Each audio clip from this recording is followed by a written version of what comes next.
Step into the Macola market on any given morning, and you'll find a dizzying rush of energy. Hundreds of buyers and vendors navigate the daily cost of living. At the center of all this activity is the local currency. Let's look at a specific amount to follow, a 50 cedi note. Think back just 5 or 6 years ago. Picture exactly how many groceries you could load into your basket with that 50 cedis. It likely covered a significant portion of your weekly staples. Today, that exact same 50 cedi note buys much less.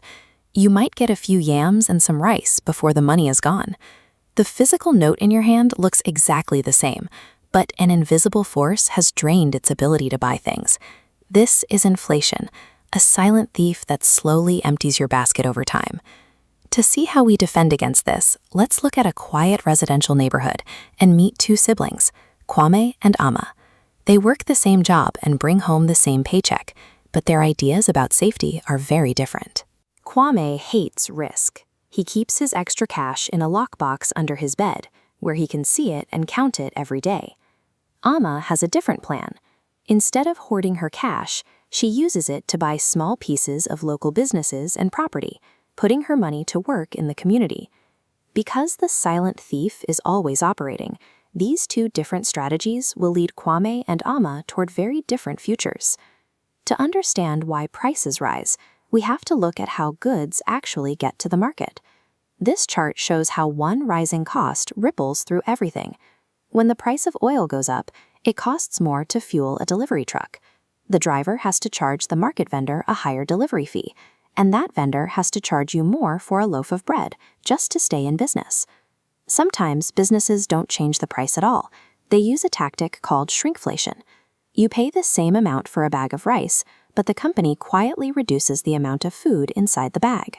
The thief doesn't always show up as a higher price. Often, it simply leaves you with less.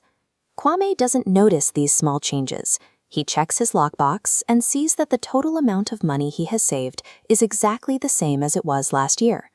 Kwame feels successful because the count of his bills never goes down.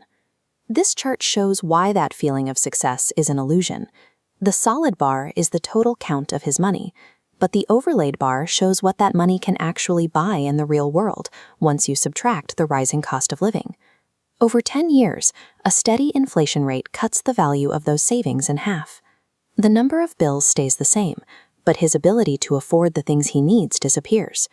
By trying to avoid the risk of investing, Kwame has fallen into a trap. He has guaranteed that his hard-earned money will buy less every single year.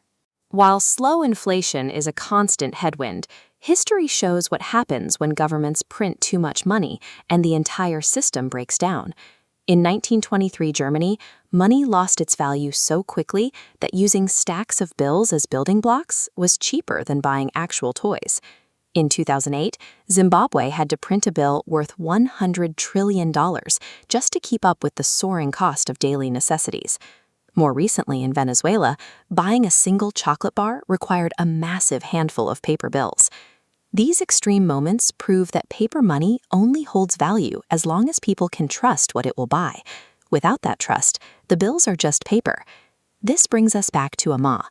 She realized early on that paper currency slowly loses its strength over time. She focused on owning things like land and rental property. As the cost of living goes up, she can adjust the rent she charges to stay ahead of inflation. She also bought shares in local companies.